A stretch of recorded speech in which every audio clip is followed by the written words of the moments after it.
So here's what happened is a proud member of the Though podcast community. Hey guys, my name is Neysha, and I'm joined by my lovely co-host. Carolyn, And yay! welcome back from a semi-hiatus to So Here's What Happened. We are excited for y'all to be joining us once again.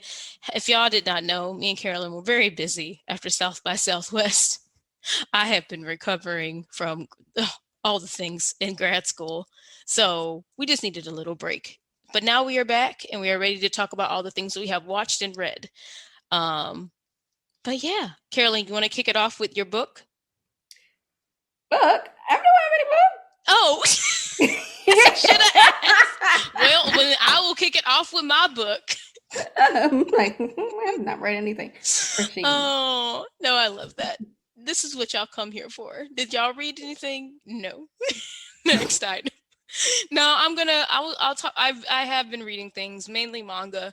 Talking about Blue Flag Volume 7. I've talked about this series since I started writing for it on the Though website. And y'all, it is coming to an end. I would love to have talked about Volume 8 to close to really dive into everything, but I'm going to save that for the next episode because I do not have the rights. The embargo for Volume 8 is not out yet, so I cannot speak on that. But I'm just very excited that this series is coming to an end, even though it's kind of bittersweet. But for those who are not familiar with it, basically it is a young coming of age story about love and romance and being a teenager and not knowing to do with all your emotions. But a more professional insight into it is that Blue Flag is a romantic drama manga written and illustrated by Kaito. That is their pen name. And it just follows these four friends, actually, specifically two best friends, Taishi and Toma. When Taishi and Futaba start to fall in love and begin dating one another, they are completely unaware that each of their best friends are in love with them as well. That would be their same-sex best friends. So they're completely unaware that his best friend is in love with him and that her best friend is in love with her. And it's just, yep, I love quadrangle.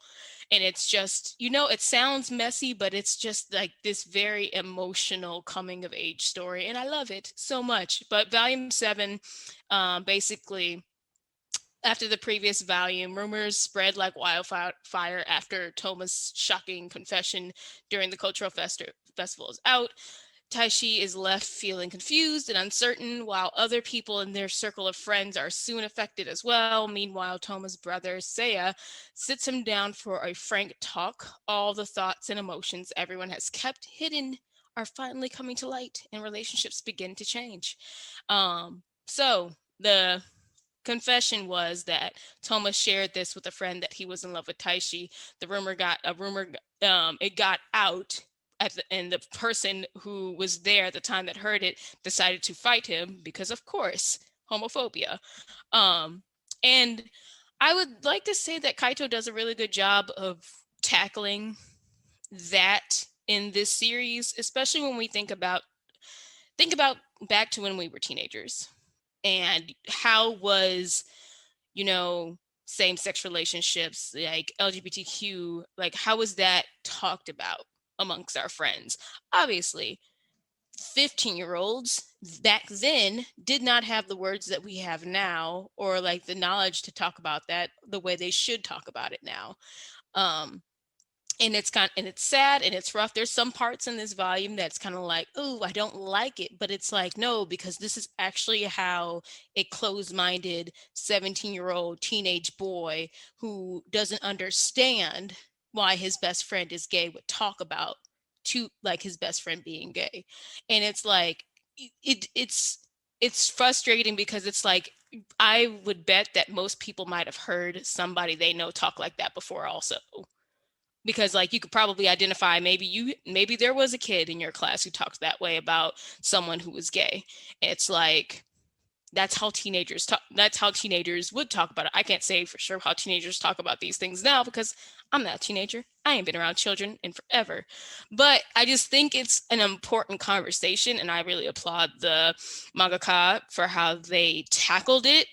And it's very, and like that's not, it's not a one-sided conversation, because then you also have other characters that are just like, you're too closed-minded, you don't know what you're talking about. And it's just like, no, this is definitely a conversation you feel like you've sat in high school and you've like heard people talking about, especially because like children are stupid. I'm not calling children stupid, but I am calling teenagers dumb because your brains aren't fully developed. So when you are introduced to something that you think is wrong, which it's not wrong, but you believe it's wrong, you're going to have your own beliefs about it. And that's really at the core about what this series is about, is like how these children are forming like into their own people. They're having their own identity, finding their own selves, their own feelings, their own ideas, their own beliefs. And it's like, yeah, no, this is how the conversation would have gone in reality if we're talking about someone who doesn't understand or approve of this or accept his friend for being gay. And I applaud them for like writing it and putting it on paper, because hopefully somebody saw it and it's like, yeah, this was a necessary conversation to have, like to have it acknowledged in the manga, because not everyone's going to be as accepting of Toma, and he's aware of that. And then one last thing I'll mention, because I don't want to give too much away, because I do want people to go read it. You can read it on the Shonen Jump app. It literally costs $1.99 a month to read manga on the Shonen Jump app, and you get a massive library of manga. So go read it. The conversation that Toma gets to have with his brother finally in this volume is so rewarding. Even though the conversation is mostly one-sided, it's basically his brother's way of saying, I just want you to be happy, and I want you to be yourself, and you're going to fit. And his brother doesn't say it once. His brother doesn't mention anything about Toma's confession. He doesn't mention anything about what happened at school. His brother is basically just saying, like, you're your own person. You're going to do this. You're going to do that. You're going to go off and you're going to face challenges and people are going to give you a hard time. But he's like, but I'll be here and I'll always love you. And it's like the way, it's not a camera because it's a manga, but it's like the way that the focus of the panels will shift to everything else in the room except for Toma's face until like one moment. And it tells you everything you need to know about the emotions in the scene, because you see him tense up, you see his fist, you see him clenching, but it's like you'll see the sink and you'll see like water dripping from the sink. And then when you see his brother touch his shoulder, you know that Toma's crying. And it's just like, that's what he needed. He needed to have this conversation with his brother to know that he was going to be accepted and loved by his family, even though it's not a direct conversation, because I think that's something that his brother respects Toma enough for him to come to him and talk about it in his own time. But he just wanted to give him the reassurance of like, I love you and I'm here. So now that I've gone into all that, y'all just go read it. Go read it. You can read it for literally $1.99 a month on the Shonen Jump app. They don't sponsor us. They should though. They should though, because much manga I read for Shonen Jump. They should sponsor the podcast. You know what? We should reach out to them. Let's put that in the show notes. We're going to do that. Shonen Jump, hit us up, please. Please. I will push all my manga people to y'all.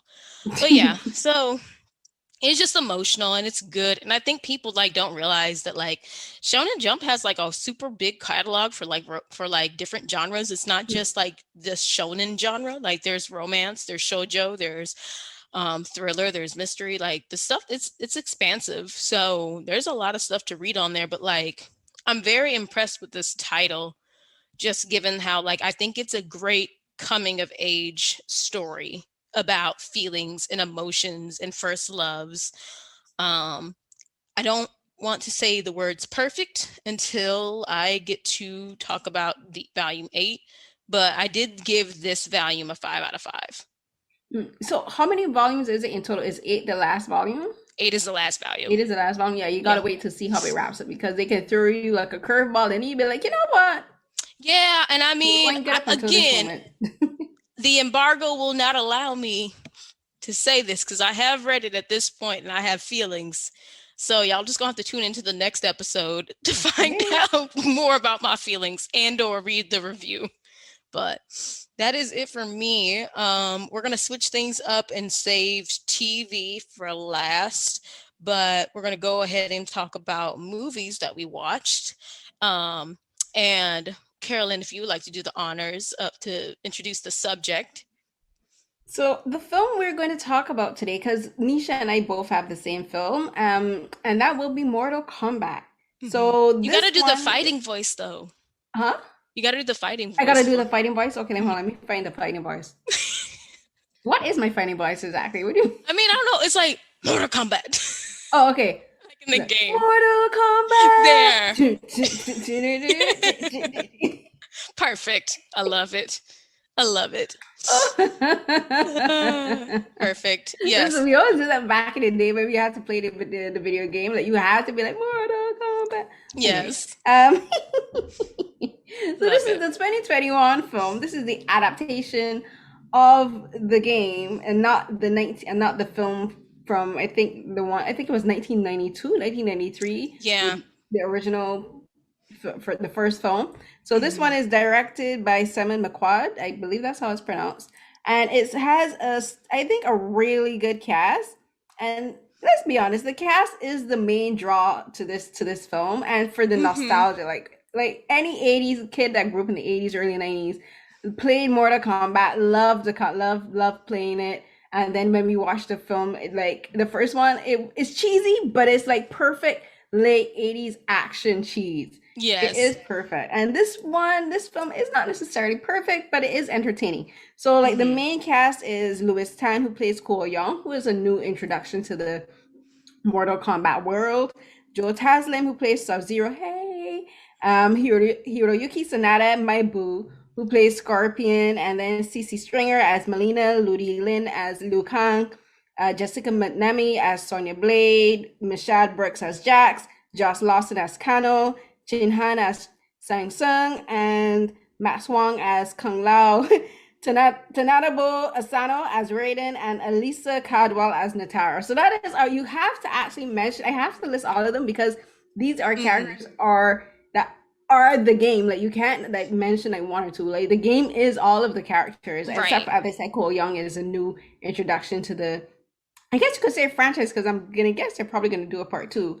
But yeah, so that's the film that came out. It's available on VOD on HBO Max, and it was released in American theaters, pandemic, but even if you can't, it's on VOD, which was a smart choice for them. So we'll discuss that one. And for me, I enjoyed the film. It's not perfect, and like here on this podcast, we keep it like 100% real and honest. And spoilers, of course, we're gonna go into spoilers. It's been out for like I think a month now. Yeah. We waited a good chunk of time to let people like watch this, so let it fly. Yeah, it's my biggest gripe with the film is the core part of Mortal Kombat is the competition takes place in Outworld. And then in Outworld you have these different rings and these arenas where the fights take place, because the point of Mortal Kombat is they have humans, some humans are invited to take place, and then there's residents of Outworld, and they fight, and they fight in Outworld because humans in the regular world can't know that Outworld exists. They can't know that there's a battle between humanity and then good and evil existing, right? And my biggest gripe with this film is all of the fights, except for one, takes place in the regular world. Makes no sense. That's like like all of them, except for the fight between I think it's Liu Kang and that's true. I think take place outside of Outworld, and that didn't make any sense to me. I'm like, that's the whole point of Mortal Kombat, is you go to this extreme location and you battle it out, and so that was my biggest gripe with the film. I don't think we got enough of the other characters. Like we didn't see enough fights with them, or the fights weren't long enough. Like for instance, the fight between Sub-Zero and Scorpion, you have Joe Taslim and Hiroyuki Sanada, two extremely fantastic martial artists and actors. They're not just good as fighters, they're great actors too. we barely like we had the opening scene from the opening shot, which was I think the cinematography that is really well done and the editing is way better. It's like they had a completely different cinematography and editing team from the first 12 minutes than for the rest of the film.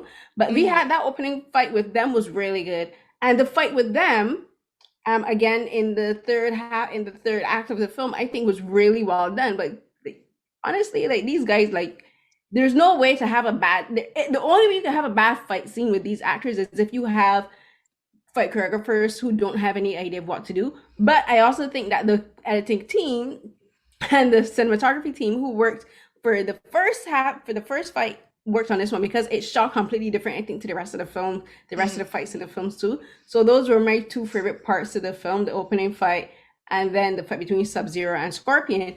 And I do like how we like I tweeted this out in when the trailer first dropped because like I love this one scene where we got to see Sub-Zero turn blood into a dagger and he turned into ice cream. He used Mm-hmm. I thought it was so freaking cool, and I just like how it slowed down and then he grabs it and it really well done.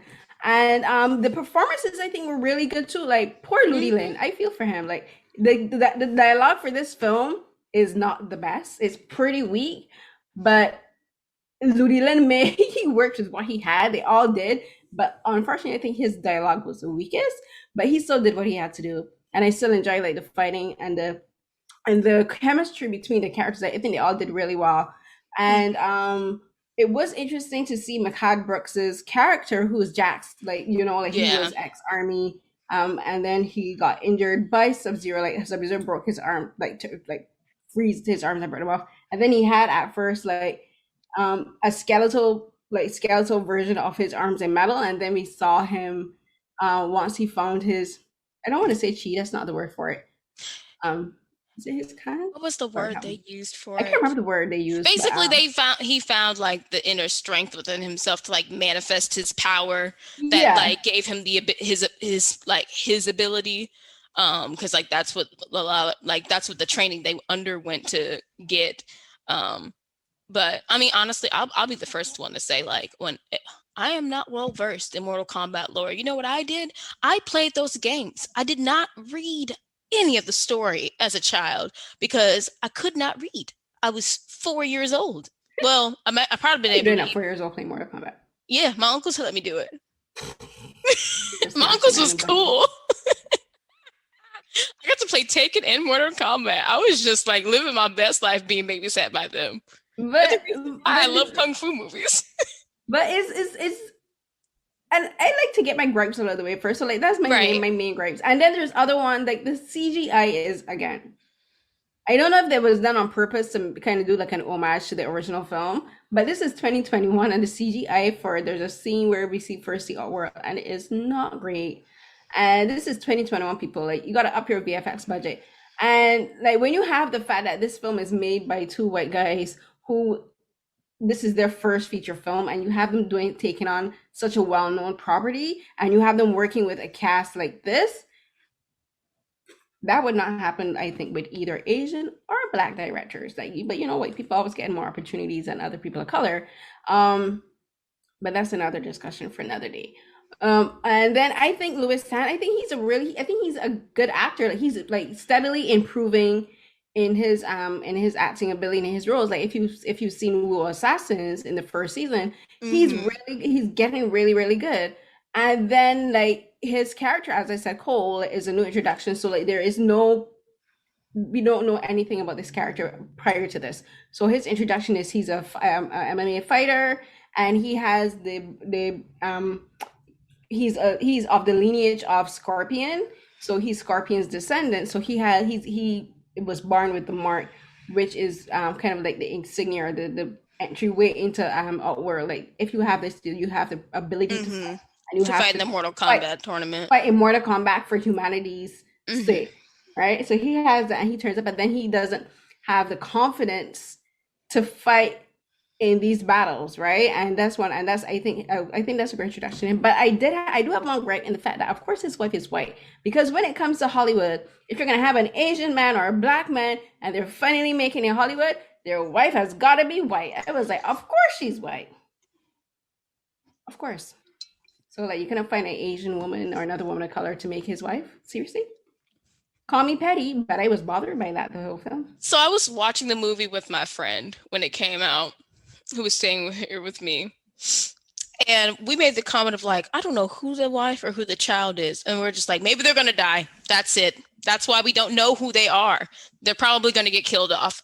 Like we was and I'm like, no shade to the actors, but it's like, I don't know you.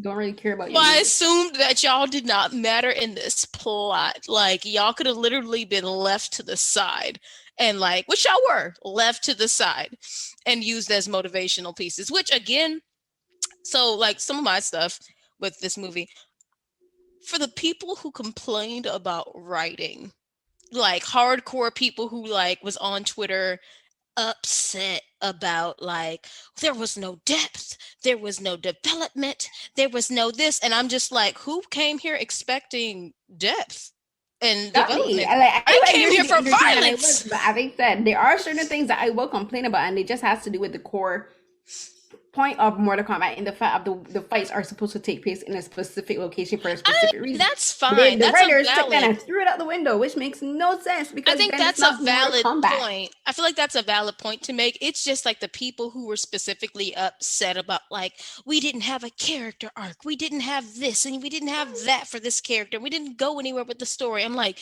y'all, They all don't really have a character arc even in the games. Well, except for they like don't. It's Scorpion and Sub Zero. Their whole thing is a rivalry, like hundreds of years worth that's it. of blood rivalry. And that's the one thing I remember, especially from the animated movies. So like I watch more of the Mortal Kombat animated movies that Warner Brothers does. And I love those. Like they're Hmm. great. And that's like the main thing I noticed, and I'm like, I'm glad to see y'all kept this up and did this and y'all kept this lore going and all this other stuff. But it's like I was just laughing because I'm like, y'all have to just let things be fun sometimes. Like It's this true. is literally an action movie. This is going for the grab of nostalgia and violence and gore. I came here for a bloody, graphic, violent movie for Anyway, it wasn't even that escapism. graphic. I mean the blood. There were some pretty Well, when Milena was killed, there was blood. Then again, that scene they didn't would make any they sense. Like did she had a some of hole blown the through her, but I no, can but still see her spinal column. no, there were not like so like when I say bloody and graphic, I'm not talking about I've seen worse when it comes to anime. Oh Don't yeah. trust me. When on the scale of like bloody and graphic and horrific things like I've seen in anime, this doesn't come close. But it's like there were a few shots where they did like the see-through so you could see the damage that they did to like the skeletons Yeah, or like yeah. the spines and stuff like that, and like the blood and like Jax's arm. So I would feel like people seeing that stuff as a like, yeah, if you're not used to seeing blood, because some people will see action movies and they'll be like, Most I don't know, people do. the most violent action movie some people see is probably like maybe like a Fast and Furious film. And Yeah, I'm they like, don't really have blood. Like you might see like blood on the right, clothes, but you don't see it like pouring out or anything right. like It's like a that. PG-13 like or PG not Yeah. even a PG-13 action film, which is like very different from this. This is it deserved an R. Yeah, but the thing Um, is, this isn't even the most R-rated action. Like, even if you like look oh, at it's not the previous films, like most. just take The Night Comes for Us with Joe Taslim. Like that's his lead film, and like Hmm. that film is graphic and gory as I all mean, get out. even Like what's the or one any of the that's just raid films or any like if you watch any Southeast Asian action film, like they get super gory. Like we like when hmm we I think when we think of graphic with regards to like Western films, we think lots of violence, like lots of shooting up, maybe stabbing and blowing up, I but mean, we people don't think see of like a Quentin lot of blood or Tarantino gore or of anything. like Kill Bill. Like that's probably one that's like a Western film that's got like Yeah. a lot of blood and graphicness. So like this, I would not put it on par with like some of the more graphic imagery. But my point was like when I came into this film, I'm like, I came for a violent video game based movie, and that's what they gave me. And I am pleased with that in the fight scenes, in the violence, because sometimes you just want to turn your brain off.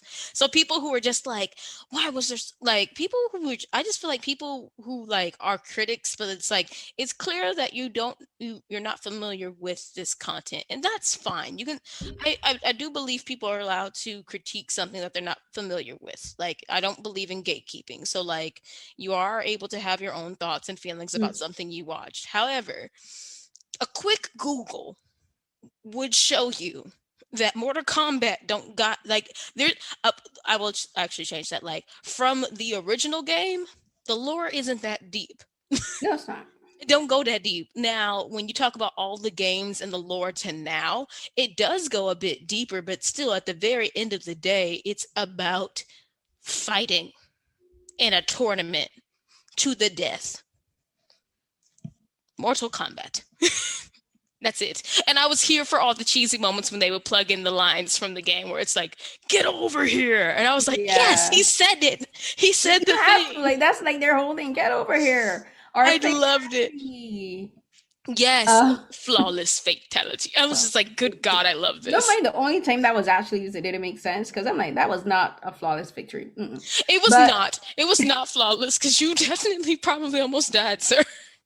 I'm like, that does not count as a flawless victory in any scenario, whether it's Mortal Kombat the game or in any other scenario. I'm like, no, you took any damage, it was not flawless.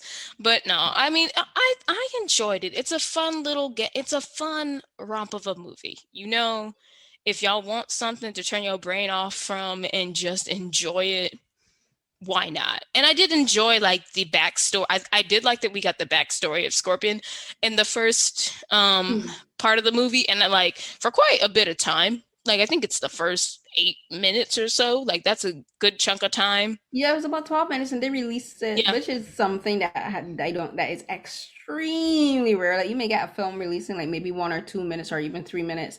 I think one of the longest ones before this was a sequence from that Christopher Nolan film, the one with the long take film, the army one. Dunkirk. That one was, they released, I remember it was in the cinema, and they released an extended trailer for it, which was like one entire sequence from it. And that was, I would say, before this Mortal Kombat one, that was the first time I've seen such such a long trailer for a film where they show like a full sequence from it. But this one, it was about 12 minutes, and it is busy, and it's really good. And I think it was a smart move on their part, because it got more interest. Because like, for me, if you're a fan of Hiroyuki Sanada, or just of like just like, again, like not only the Mortal Kombat thing, but just action films, like as I said, that sequence was really well shot and well lit and edited and directed. And so I think it was a really smart move on their part to release that. And I have said this on HBO Max, but I think it's also on Prime Video, because that's how I watched it, because my sister rented it on Prime Video because I did not get a screener. But overall, it's not perfect. Like, there's like, it has some things I think needed working on, like the VFX and they needed to work on the VFX a little bit. But as Nisha said, it's like, you're not going there for a deep storyline. You're not going there for a major character arc. You're going for the characters, for the fighting, and for the actors. Because again, I was there for Hiroyuki Sanada, Louis Tan, and Joe Taslim. They were my main draws, and I was happy with what I got. Exactly. Like, that's it. Like, when people want to complain about certain like films nowadays, I'd be like, were you expecting it to get an Oscar? I know, right? I'm just like, okay. But anyways, then let's move on to our last section, TV. So we have decided to allot this time to talk about Falcon and Winter Soldier. It is now concluded, so nobody can yell at us about spoilers. Like, I swear to God, if you have not watched it at this point, you only have yourself to blame. I don't believe in spoilers for people who don't even have Disney Plus, because if you weren't going to watch it, if you didn't have access to watch it, I don't know how you were going to watch it, but it's not my fault. And I'm giving you a warning. We are talking about spoilers. So anyways, you ready to talk about it? Yes, I am. Okay. Yes, go for it. So, Falcon and the Winter Soldier is the second TV installment of the MCU franchise on Disney Plus. The first was WandaVision, and now we have Falcon and the Winter Soldier. So we know, as from the films, 22 films, we should know these characters by now. The lead character is Captain America, otherwise known as Sam. Why am I drawing a name? Wilson. No. Wilson. Sam Sam Wilson. Wilson. Yes. I know That's I'm right. here I looking at can't. the thing, It but it's came not so showing quick like his off my last name tongue, anymore. and I was just like doubting myself. I'm like, oh no, it's Sam Wilson. I was doubting myself too. Was I, am I wrong? But yeah, No. so Sam Wilson, otherwise known as Falcon, aka the Black Falcon, aka my Black Falcon. brain, y'all. My brain. Yeah, so it's about him. And then the second lead character is Bucky Barnes, otherwise known as Winter Soldier, played by Sebastian Stan. And then we were introduced to a whole new crop of characters, the members of the Flag Smashers, and they're led by Carly Morgenthau, played by Erin Kellyman, who was also in Star Wars, the last one. Mm, the Mandalorian. Not the Mandalorian, not the show, the film. Oh, the film. Oh, girl. You see how long it's been? My first thought went to the Mandalorian. That was I'm gonna look it up because I think she was really good, and I'm hoping that maybe we get to see her in the films. So Solo, a Star Wars story. She played.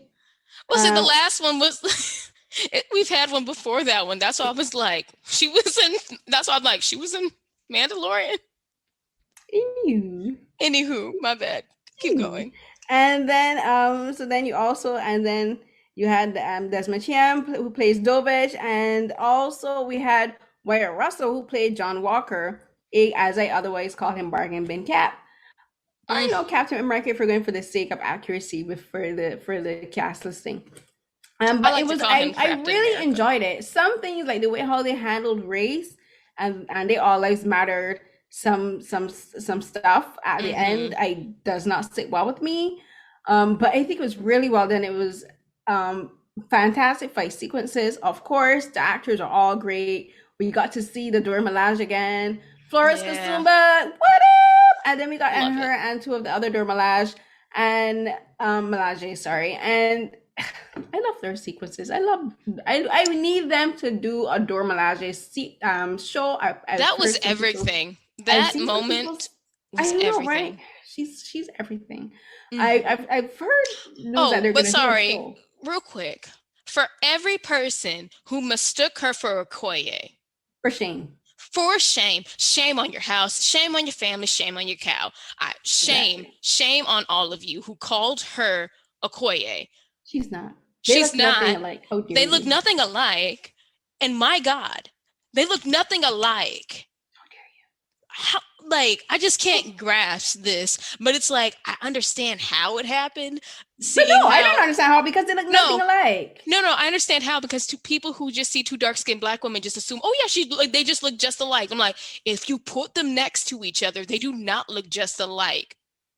She does not look like Denai.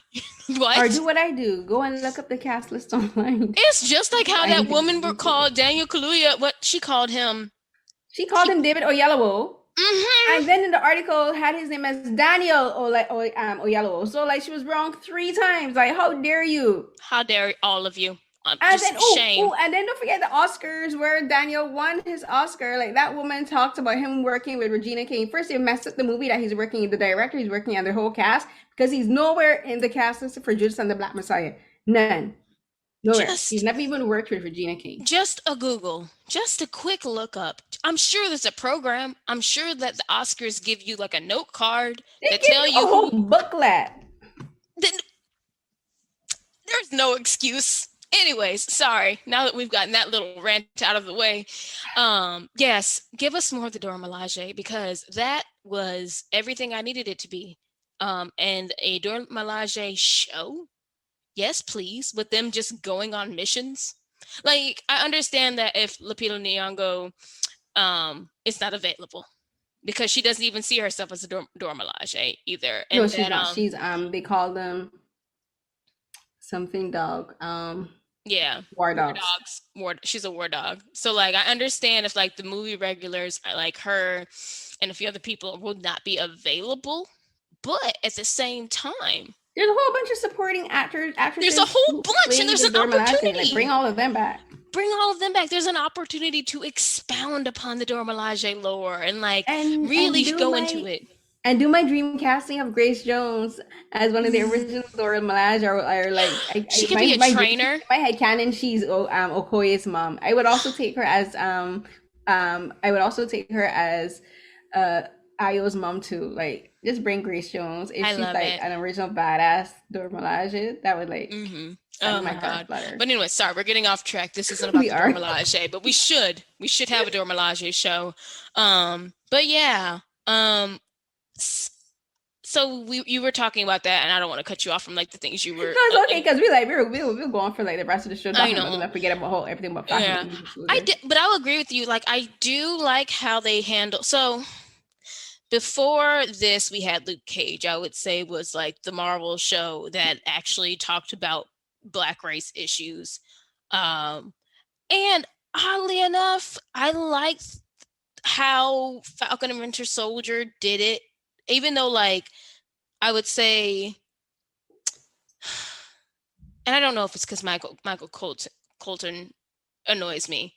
And he just can't keep his mouth shut about some stuff. But I do feel like Anthony Mackie's portrayal, like, and then other things like discussions, like I don't like the whole like kind of vagueness of it, but like I did appreciate like certain moments where like they like the police stopping and like looking at Bucky and like, is he bothering you, sir? And the first thing they do is like assume that it's something that Sam did. And it's like, oh, and it all changes when you realize he's an Avenger and all this other stuff. But then it's also like other things of like how even though Sam isn't an Avenger and he's like does everything he can to like help, like he goes on missions and does things like obviously through contract through the army or whatever, but like people will still look at him and like just see a Black man on the street, and I'm like, that's real, because it's like regardless of him being an Avenger, people gonna be like, oh well, you can we can still arrest you, that don't matter until like they find out that he's an Avenger. But it's like he's not. I'm sure some people were thinking like, well, why doesn't he just talk to so and so for help with the boathouse? I'm like, do you think he's going to actually do that though? Like the fact that we all learned when we learned that they didn't get paid for none of this, I was just like, you risking your life to save the world, and Tony and Nick Fury can't come off a few dollars. No, see, I didn't like that because in the comics, like Tony does pay them. He provides Right. housing for them That and doesn't he sound paid them. So right. I don't like that they didn't include that in the show. But I'm like, you know what? Pepper Potts is obviously a cheap ass.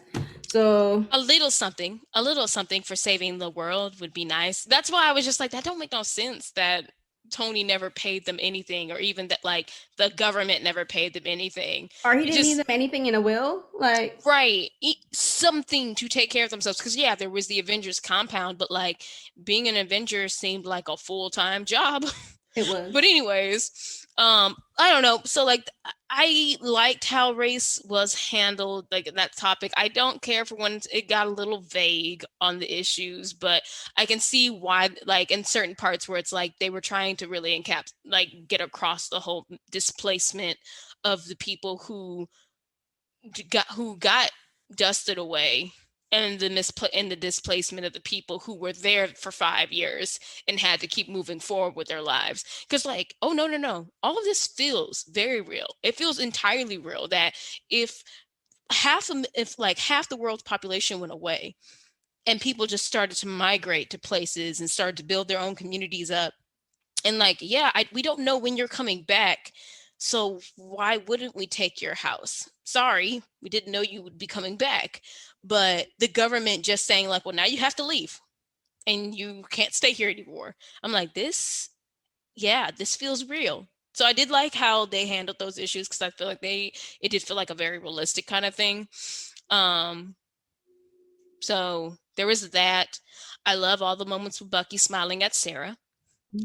Release the Bucky and Sarah cut, because I know they is playing footsie underneath the picnic table. I'm just saying they is playing footsies underneath the table, and Sam is none the wiser. It's true. They have But chemistry. Like those scenes where he's like, "Hey, it's Sarah," I'm like, "Okay, Bucky."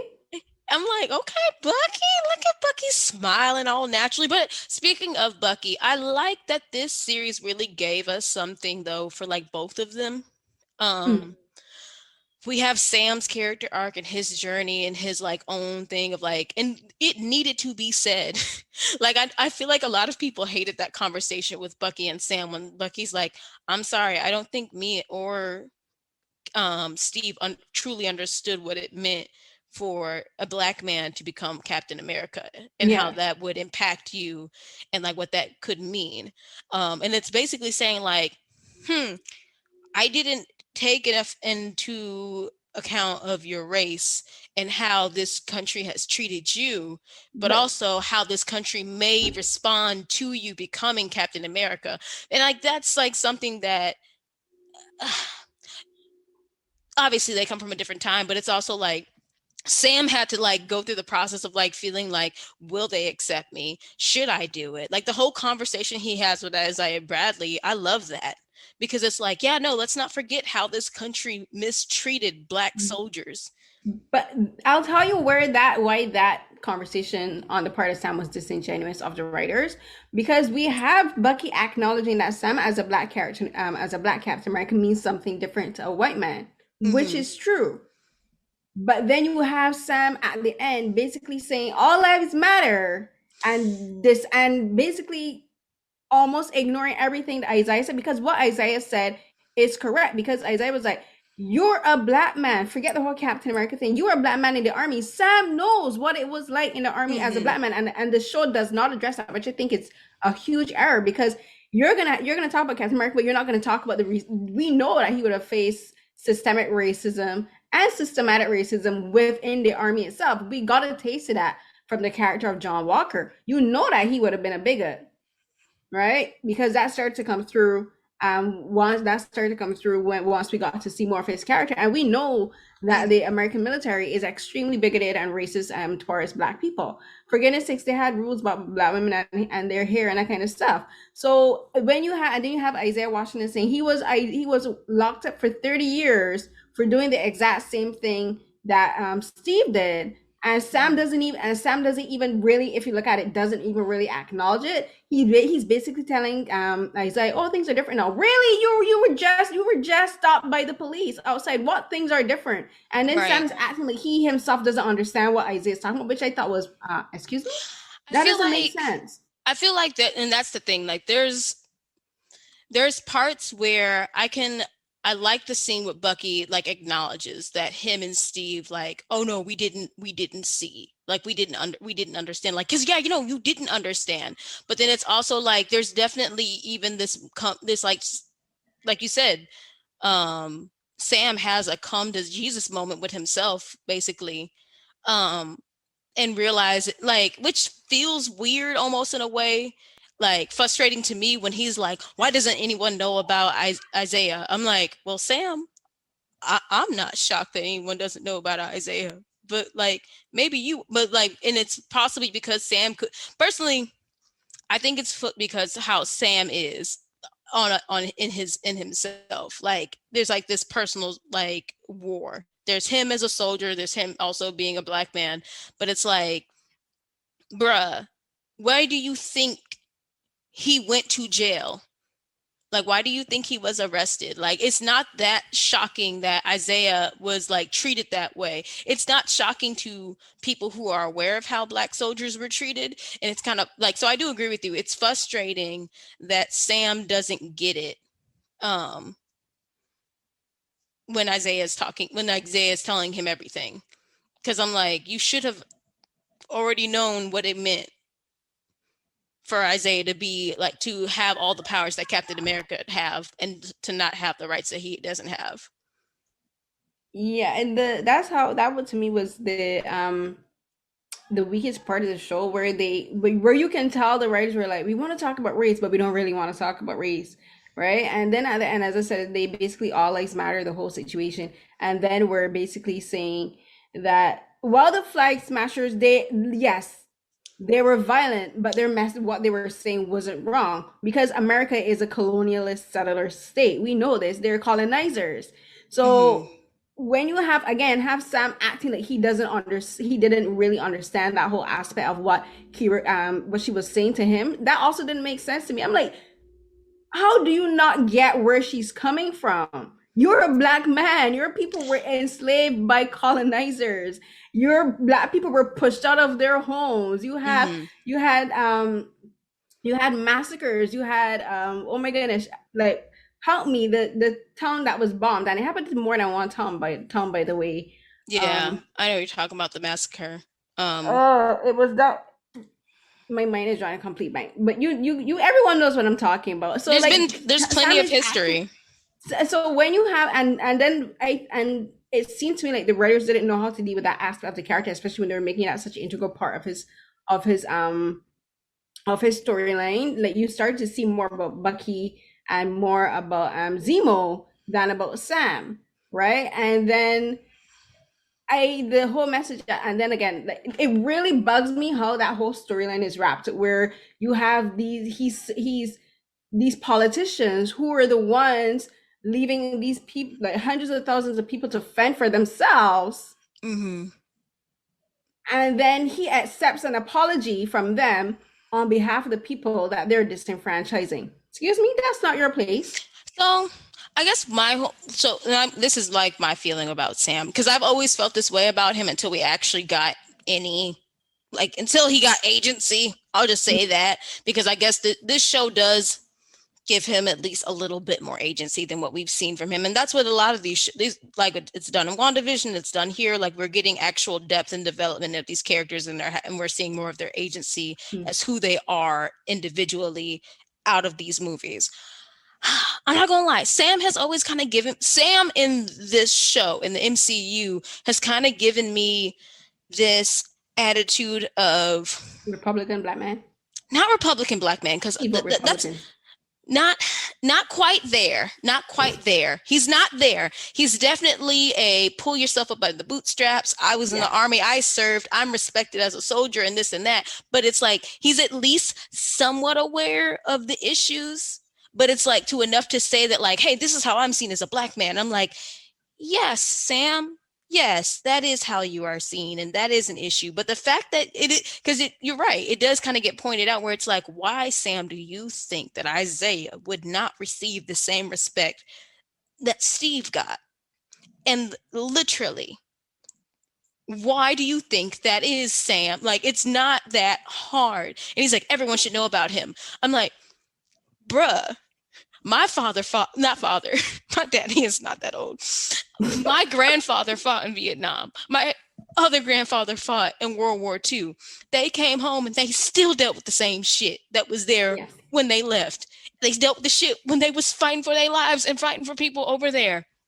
Fighting in wars that they shouldn't have been in fighting for in the first place. So it's like, Sam, how can you think because Steve had this experience, Steve was respected as a hero, that America was going to treat Isaiah that way and receive him that way? No, they saw a hero in Steve. They saw a weapon in Isaiah. Mm-hmm. They didn't treat Steve like a weapon. They treated him as a hero. They treated Isaiah as a weapon, as an experiment, as a lab rat. And then as soon as he decided to act on his own accord, they locked him up. And then again, Sam not understanding why Isaiah wouldn't want to be found. Yes. The man just told you what happened to him, and you still don't understand why he would not want to be found. And then to me, you can tell that that character, in as it is in MC, was written by white men, because like even like his interaction with the black kids outside Isaiah's home, where the black kid was like he called him Black Falcon, I think, and he got offended that the little boy called him Black Falcon. I'm like, ain't you black, fool? You're a black man. Like, there's nothing wrong with the black kid calling you Black Falcon. Like, they see blackness, they see the word black and the moniker Black Falcon as a respectful sign, because they connected that to Black Panther, because in their kids, so they're thinking you're black and the animal and you and the name of the animal, so Black Panther, Black Falcon. If he was cheetah, he would have been Black Cheetah too. No, like, so I have to disagree with you there, though. Offended? Like, I have to They're disagree black with kids you telling there you though, this. because It's not. he calls himself Falcon. He calls himself But they're Falcon. kids. They're They're kids, and kids. they're not. And they're if a white person has said that to him, then that would have been a problem. But these are black kids. They're Right. kids, No, they're and he's kids, getting but all I think offended. I'm Like I'm saying like, you can tell a no. white person wrote that because no black, no like. I mean, it's just like when people want to say that Viola Davis is the black Meryl Streep. That's how I took that interaction. It's like, But it's no, different though because when my you, name it's is usually white Falcon. people who say that ish. It's usually white people who compare Right. black people to other white people. Like they even do it with like Asians because during the Oscars, like they asked Han Yeli if she saw Yoon Jung as like the Korean Meryl Streep garbage. But Hmm. these are black kids, and they said like it's different coming from if the person is a white person and they're doing that because they can't think outside their white box. Whereas Hmm. if it's a black kid, like they see black being black as something to be respected. They see the moniker of blackness as something positive. So I thought first I impression the think scene they was just said that unnecessary, because and then he's it was black, also though. dismissive. But I think they Hmm? just think that because, oh, he's a black man, so his name is Black But that's what Falcon. I said. So like I But don't understand why he would get it's offended. They're kids. Like I'm a teacher. If my kids come in to ask me, he's like, "Am I a black?" That's like saying, no, "Are but you it's a been a black joke teacher?" Yes. before. It's been a joke before like this show where people would like Falcon and like other black superheroes where like their name doesn't have black in it and like people will just call them black. So But there's a like difference if it's coming from black people, I think, than if it was coming from white people. I Because think what's there's her a name? Because difference, but if I name myself and I give myself a name, I want to be called that name. That's all I'm saying. understood. Because I But want people again, to this call is me a by my child, so name. it's no reason to like tell the child like do you have this whole conversation with the child? Like But no, my thing is like the way it was done. It wasn't like he was like it wasn't like he didn't take it. If it was me, I would have taken it as a joke and say, "Okay, kids, that's funny." But my name is Falcon. He was offended. That's the difference. If he wasn't offended right. and he corrected them, but he was. That's like if my kids at school come and say, "Oh, you're a black teacher." I'm like, "Yeah, I'm a black teacher, but you can also just call me Miss Hines, or you can just call me teacher. You don't need to put blackness in front." But I wouldn't be offended at it because these are kids and they don't know better, right? But like, there's a grown man. Like, anywho, I'd be digress and I could go on about this because like that Hmm. character, like if he's just on the cusp of being a hotep. I mean, I won't even go. He's just like it's hard because that's like I almost need a scale because he's really that respectability politics. That's what it is. Yes, That's the word. He gives me respectability politics. He gives me I'm respectful towards you, so you will be respectful towards me, and I will like. And it's just like, bruh, that's not how the world operates. It's just like people who think like, oh, if I am and like that's what I've always felt about Sam. And I'm like kind of like felt like, I would say Sam. he vote Republican. I mean, He's a good card carrier God. member of the GOP. This is why I feel like he's better in the comics and I might just like read it in comics. Like I just feel like he gives me respectability politics, which I do not like.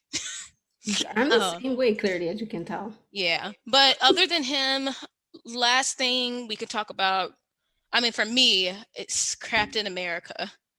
Um Crap. What or you I call him? mean Crap. I call him Captain America because I don't like that man. I don't know him. He don't belong in that He suit. awful. How dare the government literally take what Sam donated in a museum and give it to him without telling Sam? But I'm not shocked because it's the government. Exactly. It's So, American government. That's what they do. like, so we're not shocked there. But like, yeah, he's just annoying. But I mean, like, I applaud the actor for doing a good job of being an annoying ass white man so much that people were just like, we hate you in real life too. Took it a bit too far though. No, for real though, y'all took it too far because I'm like, I'm not going to tell this actor that I hate him. Like Like he's doing his job. he's Separate the doing his character from the job. actor, people. He's supposed to be, blue collar cap. Like I call him bargain bin cat. he's definitely bargain blue light special cap. Like Jesus, he's just so annoying and just like, come on guys, we have to come together. I'm like, F you and the horse you came in on. Get out of that suit and give us that shield back. Like I was Bucky the whole time of just like, I don't like him. I don't like him at all. Uh Exactly. This is okay. So going back to Sam a bit, because this is where we see the, as again, you talked about the respectability politics, and this is where Sam, as I said, he's one of those people that will defend white people before he defends black people or people that he's friends with. Because we saw it in the fight between the Dora and John Walker, where they're handing his ass to him as dessert because he put his hand on that black woman and like, no, no, keep your hand off that black woman. Did Sam get offended at that? No, he got offended at Ayo defending herself and putting John Walker on his knees where he belongs. Sam Now should Bucky, on the other hand, was just be like, well, John, you asked for it and you're getting what you asked for. And Sam is like, aren't you gonna do anything? Bucky was perfectly fine standing there watching the show. right.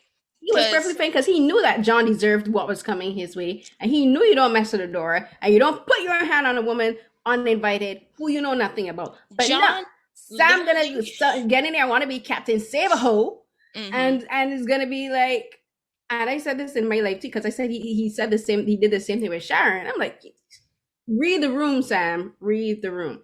But no, he started like he got in the fight, and then Bucky ended up getting his arm detached because Ayo had to remind him. Who gave you this arm, and who does this arm ultimately belong to? Right. Wakandans. Did Don't you be really putting think your hand on me like that? Right. Especially in defense of this other Joker. Don't do it. And it's like, did you really think the Wakandans wouldn't know how to take back their arm in case you ever really tried them? Exactly. You using their arm against them. Unacceptable. You're dumb. Just dumb. That's why at the end, Bucky couldn't even really been like, he wasn't even thing because he knew he was in it wrong. He was just like surprised that she took it off the way because he didn't know it could come off like that. But he didn't. He never thought that he was wrong because he like, yeah, I deserve that. Yeah, I mean Bucky. No, Bucky. At least I feel like because therapy. Look what therapy can do for people. I know, right? I love it. He's grown so much. He's grown so much. He not out here trying to kill nobody. He just that's time in Wakanda. He need to go back. He need to go back. But yeah, I like a lot of Bucky's growth. Like him on this road to retribution and like owning everything he did, even though like for all the people that still want to call Bucky a villain and all like and still like want to like villainize him, I'm just like, again, there's a thing called agency, and Bucky did not have agency for a large part of his life. So it's not fair to call him a villain and to like, but the whole point is that Bucky still feels like he is not his slate is not wiped clean, that he's not, that he is still responsible for those deaths because they came from his hand.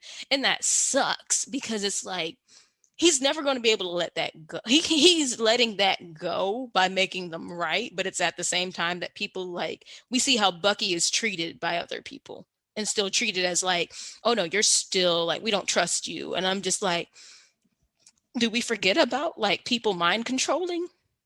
Exactly. And that was one of my problem with regards to the writing for Bucky, and the fact it's good that he's getting therapy, but as I saw, it was something that I noted, and then I saw a thread by someone who is a therapist, and what was bothering me, she confirmed in that I don't know who they consulted for the therapy sessions, but whoever, if they did actually consult a therapist or a psychologist, it was not done right, because what we saw is not how a therapy session should happen. One is that's what we saw her do with violating his privacy and his confidentiality as a patient. Two, then she had him making amends for actions that he literally was not responsible for, was wrong, because he is not like, it's not like he was an addict who, or like an alcoholic or a drug addict who is making amends to people they hurt while under drug addiction, but knowing what they did wrong.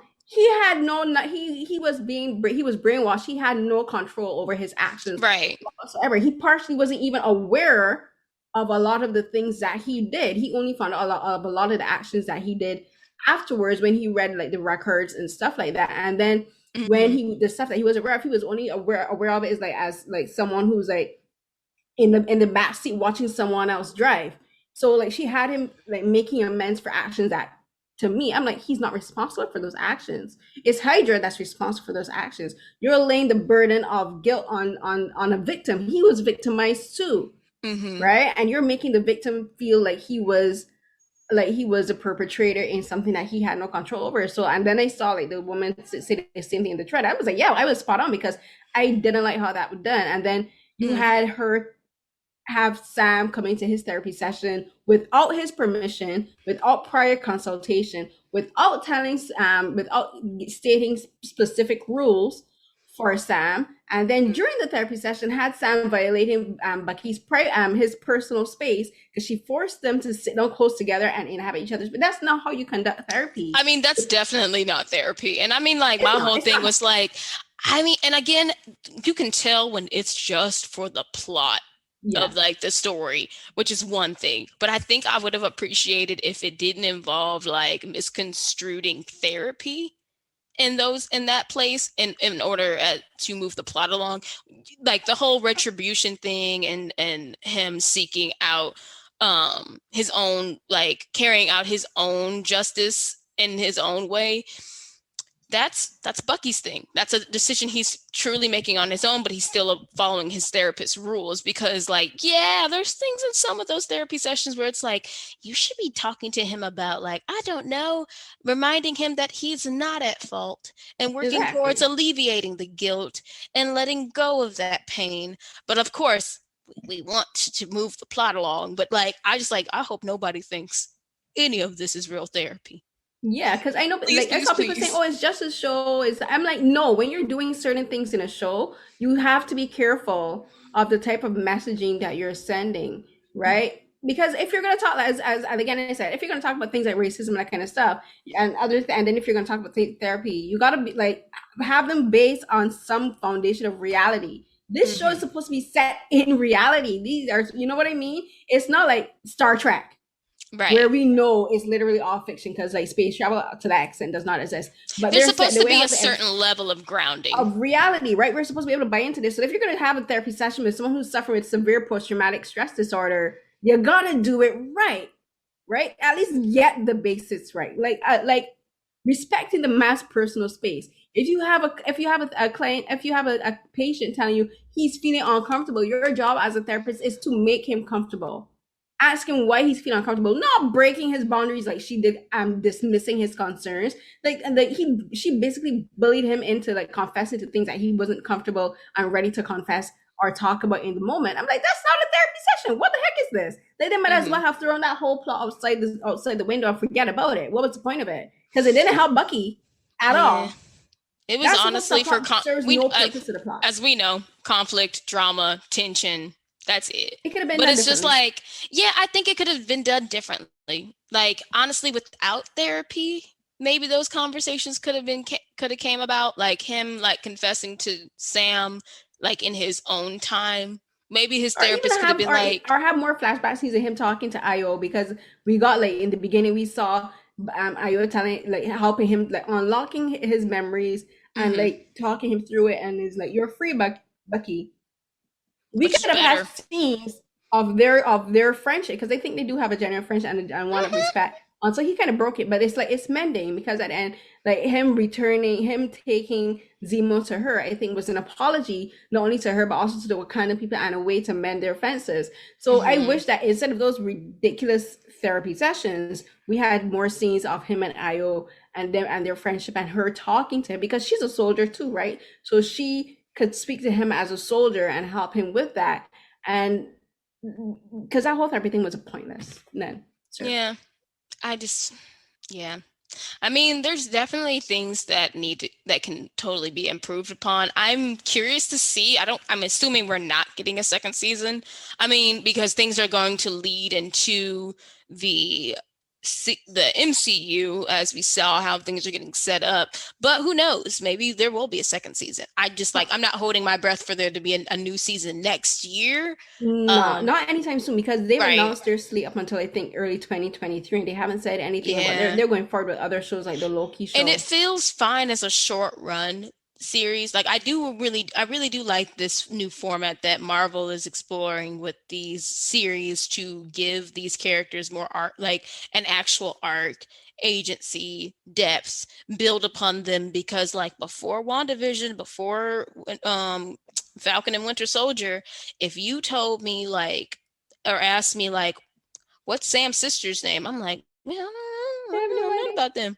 We have no idea about Sam's family, because Sam is a side character in the MCU. But now it's like, this is actually a way to build them up to be more than that in these plots, which does a lot of the legwork for the films, I think. And I'm excited to see, like, okay, we know who the power broker is now. So But I always just with What does Sharon. I'm like, I don't trust her from the I beginning. mean, I got very suspicious after that one episode, and then she was talking to her driver a certain way, and I was just like, yeah, yeah.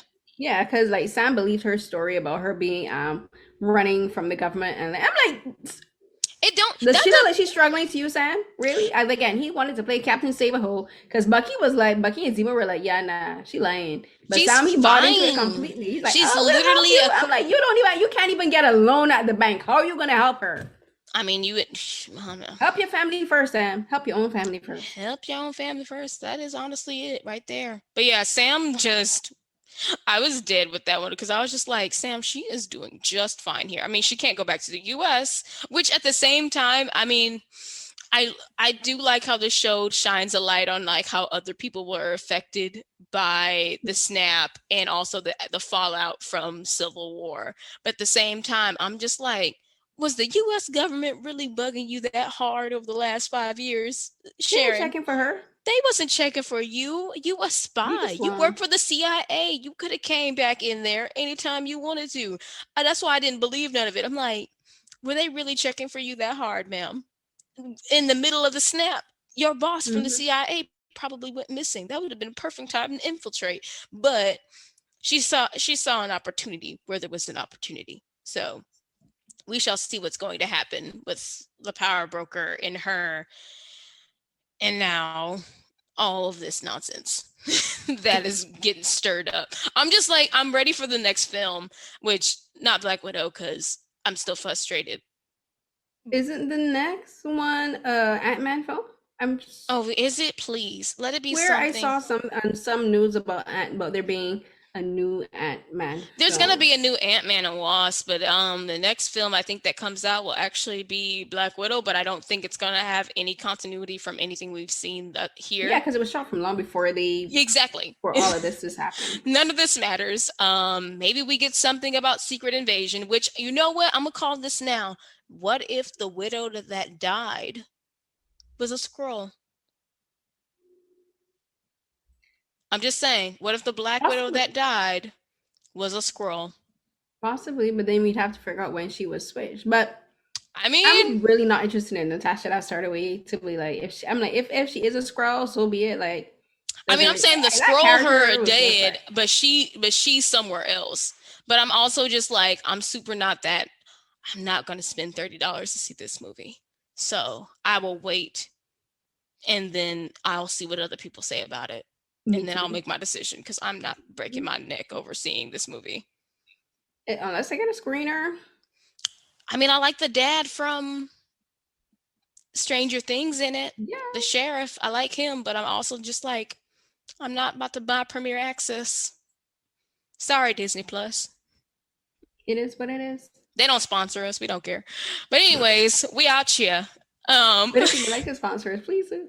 if you would like to sponsor us, you can. Even though I just said I And I don't won't change care. our opinions about things. I really need to keep It things won't. brutally honest every time. Yeah, no, that's what you get with us. You get two Black women who love to talk about all the things they watch and read. But with that, any other final thoughts? Um, about Falcon and the Winter Soldier. Yeah, I feel like we Uh, covered a full breadth of it. Or oh, we um, didn't talk about Carly. I really liked her character, and I think she was really strong. I think she was well written. But I think we could have had a bit more. We didn't get to know anything about her life before the snap. Where like Yeah. she never really discussed like who and what she lost. Like I would have liked to have like a moment where we got to know like if she talked about her family or her Mm-hmm. friends or even for any of the other flag smashers like Desmond's character. Like if he had gotten to like if he had said I lost my wife, I lost my kids, I lost my dog, something, but we never really got to know anything Mm-hmm. about them apart from who they were as flag smashers and their ideology in that. Um Yeah. and then I think there was an interesting aspect where Zemo like basically Zemo was like you're a supremacist because you're using your power to try to suppress to try to take power and do and get your message across, which I think is interesting, and that he compared the Avengers to supremacists too. I'm like, yeah, they are because Mm-hmm. they go into other people's country, whether they want them there or not, and do whatever they want, trash buildings, kill people, and then while exit, like nothing happened. Like we saw that happen in Africa, in South Africa, right? We saw that happen. I mean, it happened to like Zemo's home, his Like the country, entire his country was family. decimated, Right. He and lost his like entire family because of them. Well, Ultron and them, which exactly, like he's like, yeah, Tony. you guys are supremacists, which is true. I mean, it's a fair point to make when you like really take a step back and look and like I do like how the Marvel universe does include these kind of topics because it's like, no, we like in the world that we live in 2021, like we have to look at how this stuff is handled and how when we talk about power and superheroes, like I think a lot of good shows, good superhero shows don't hold back from talking about these kind of issues when you want to talk about like yeah, there's the edgy ones will be like, oh, but they could take over the world and we need to like have a way to check them and checks and balances, and like, oh, but they're saving us, like, no, but let's talk about the damage that gets done on a person to person scale, and like, what's your solution for fixing that? Like, because Hulk just smashed an entire building with people inside. Like, I'm just throwing out things. So No, it's it's like, true because and people will say, "Oh, but Tony addressed that." And he create like in Spider-Man Homecoming, like he talks about like they create like this crew who goes around and stuff. Yeah, but what about the stuff that happened before? it's a good question. I mean, like they have to explore these things. Like I do like how like it's not being like shooed away like in some previous superhero shows, like in genres where it's just like save the day. We destroyed half the city and we don't know how many people are dead, but we saved the day. I'm like, Exactly. I'm like, exactly who did you say? who did y'all save? Because everyone's like half the city is dead, but And dying because like you and end up in the hospital, like mortal injuries, critical injuries. right, but like it's just an interesting conversation. But anyways, yeah, I guess just to add my final thoughts. Yeah, I liked Carly. I felt like her descent into true villainy. I did not like it as much because it was just like very reactionary, which I get because like she felt like it's like eye for an eye. They did this to us, we have to do this to them. And I'm just like, okay, you went from being like, fighting for the cause to like very quickly, we are going to kill these people anyways and have hostages. I'm like, and here we are. But Yep. like, she's a villain, so I can't be upset with her descent into villainy. I just felt like her descent felt like it's like y'all are It was trying. convenient because that's where as I said, that's where at the end, like you could tell that the writers had an agenda, and they were basically saying that anyone who's a revolutionary and is a radical, therefore it is bad, and not true because if you've disenfranchised hundreds of thousands of people, they have a right to be angry. They have a right to demand justice. They have a right Right. for fair and proper treatment. But then the writers at the end was like, they're the ones that are actually bad for demanding better circumstances. Let's make the politicians who disenfranchise them the heroes because then they're just simply misunderstood. That's when you know that they had an agenda from the beginning, and I do not like it because I, as a black person, have a problem with you telling disenfranchised people they don't have a right to be angry, and you're using a black man to spread that message. I don't like it because this is not GOP messaging. Meet in the middle. No, I don't have to meet you anywhere. You need to come to me because you're the one who did me wrong, right? And that's the Yeah. message they're sending. Like reach out to the people who hurt you. That is not how this works. No, I'm gonna be angry. I'm not, I'm going I want to be angry and I want you to fix the problems that y'all caused. That's it. I'm allowed to feel Exactly. that. And they made her Carly into a villain for wanting that. Hmm. I And mean, I did not like that because what she was saying at the beginning was right and she had a purpose. And then all of a sudden she the made this same, complete turn. yeah. And that was like, Because I mean, like, I understood from the beginning that she was going to be the villain. I just felt like the descent into true villainy felt like, yeah, but it even the convenient. cause, why her cause should be considered a villainous cause. Like that Yeah, is because again my it's not brain so much issue. it's not like her cause is villainous. It was just like how they were going about it with like robbery. Yes, wrong. Villain. Wrong, of That's course. wrong. punishable crime. Stealing things, also wrong. Like things like that, wrong. It's when she started to like, I'm gonna burn people alive in this building. I'm like, Which is, God and again, as I dang it. said, like when that came out of nowhere, like That's the problem. It came out of nowhere. Like, I'm not surprised with her. She's the villain. She's supposed to do villainous things. I just felt like that motivation just was like a switch, and it stemmed from like her feeling betrayed by Sam in that whole and why did she feel from betrayed John and sad? Walker. Because John Walker came in Exactly, and and killed ruined one the of her. whole That's plan. right. And That's then right. He and then killed at the her. end they tried to rehab him. Ugh, no, I This don't man who care. beheaded, sorry, because if you didn't know, he beheaded that flag smasher because he used his shield to chop his head off people. Right. He beheaded that man in public, and at the end, they're trying to make him buddies with Buddy by cracking this lame ass joke. Like, I'm like, yeah, no, this No. man is a murderer who killed an unarmed man in front of Who hundreds of people. It was was recorded, giving spread around the himself web. up. But because he's a white man, he's not really Do you like he's know not a when villain he to me. said Like he's a psycho. "Do you know who I am?" And I'm like, being Captain America doesn't get you respect that you think it does, because you don't You just get didn't earn respect for it. putting on a mask. You didn't earn it. You didn't And the earn thing being is, like, oh, Captain they'd be like, oh, America. but I was an American soldier. And what did you do? You went into other people's countries, killing and harming them, Being dropping a bombs soldier on does them. not They get don't you. see you as a hero. Only Americans see American soldiers as heroes. Okay, to the rest of the world, you guys are imperialists and invaders. And with that, I think that brings us to a close. I just feel like that's the perfect. Not a bit political there, but you know, A this little. is how I we mean, do. it's a little political, a little bit of a political show. So, but anyways, I'm excited to see what comes next with the films. Honestly, just bring me back Daredevil and Punisher, and I'll be happy. Hmm. Yeah, just those two. That's all I want from the MCU television shows. John But Bernthal. Hey. that's all. I just want John Bernthal. But Just he's like, give me another John one, a Bernthal. really good discussion about, vigilantism and violence. But that's another, We should do I think I'm that. gonna That's put a that on another. bonus. I think I'm gonna put that on a shirt. That's a discussion for another A day. discussion for another day, and maybe that's what we just call our bonus episodes. A discussion for another For day, another day. which I'm fine with. But yeah, with that, y'all can find me at Neysha Plays. That's NEYSHAPLAYS. That's on Instagram and Twitter. Follow me for, cosplay content, also for manga reviews, anime, all the other things. I feel like, oh yeah, I'm done with grad school for the year. So I'm going to enjoy watching and reading more things and cosplaying more now that I can turn my brain off a little bit. So, yay. What about you, Carolyn? Where can the people find you? You can find me on Twitter and Instagram at the hashtag carries at carriescnh12. That's CARIECNH12.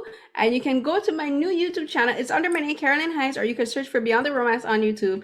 And it's my new channel where I continue to talk about my Asian dramas. So it's not just Korean, where we go beyond the romance of these dramas to get into all the good stuff, the bad, and all the fun stuff like the fashion and cinematography and that kind of stuff. And I've been also uploading interviews that I've been doing with the African American Film Critics Association. Like recently, we've done interviews with Uza Aduba for In Treatment. We've spoken to the cast of Delilah. We've done interview with Raul Peck for his interview his documentary series Exterminate the Brutes, as well as the lead female actresses in Godfather of Harlem, starring Forest Whitaker. So you can find those on the AFCA channel, and you can find my segments with those. And also, we spoke to the ladies of Black Lady Sketch Show for about season 2, which was hilarious. Yay! You can find those on my YouTube channel as well, and the full interviews on the AFCA YouTube channel and also on the AFCA site. I'll link those down below. And we've recently started a YouTube integration of the podcast. So if you're listening to the podcast, there should be a link for the YouTube channel where it'll lead you to YouTube. We don't have video for some of the older ones, but this one will be a video. If you're watching it, of course, it's video, and it will be on the YouTube channel. So now we'll be providing our hilarious voices and opinions, as well as our pretty beautiful faces on YouTube, so you can watch us while we discuss these things. We hope you enjoy these. You can contact us via Twitter, Instagram, or email. All that information will be down in the description box down below. Like and subscribe to both my channel and this, please. I need the subscribers so I can start monetizing stuff. I'm being honest, people. Times are hard. Pay her. And you can read more of mine and Nisha's reviews on the butwhythepodcast.com site, as well as her other podcast that she does with EIC Kate Sanchez. That is Did You Have To?